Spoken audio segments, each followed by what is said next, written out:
Monday के दिन market में किस तरह मूवमेंट हो सकता है, इसका पूरा विश्लेषण इंडेक्स एनालिसिस के साथ हम करने वाले हैं। निफ्टी के लिए सेकेंड सपोर्ट लेवल है 24,605। निफ्टी के लिए फर्स्ट सपोर्ट लेवल है 24,725।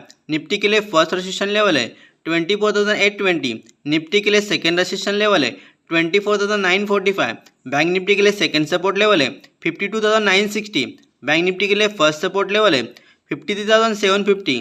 बैंक निफ्टी के लिए फर्स्ट रेजिस्टेंस लेवल है 54,790।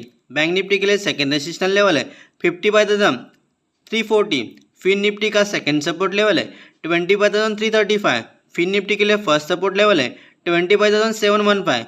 फिन निफ्टी के लिए फर्स्ट रेजिस्टेंस लेवल है 26,230। फिन निफ्टी के लिए सेकेंड रेजिस्टेंस लेवल है 26,515। मिड कैप निफ्टी के लिए सेकेंड सपोर्ट लेवल है 12,375। मिड कैप निफ्टी के लिए फर्स्ट सपोर्ट लेवल है 12,625। मिड कैप निफ्टी के लिए फर्स्ट रेजिस्टेंस लेवल है 13,000। मिड कैप निफ्टी के लिए सेकेंड रेजिस्टेंस लेवल है 13,200। सेंसेक्स के लिए सेकेंड सपोर्ट लेवल है 80,005। सेंसेक्स के लिए फर्स्ट सपोर्ट लेवल है 80,500। सेंसेक्स के लिए फर्स्ट रेजिस्टेंस लेवल है 81,095। सेंसेक्स के लिए सेकेंड रेजिस्टेंस लेवल है 81,495। यही सपोर्ट और रेजिस्टेंस के साथ आप भी मंडे का मार्केट प्रेडिक्शन खुद कर सकते हैं। धन्यवाद, मिलते हैं नेक्स्ट वीडियो में।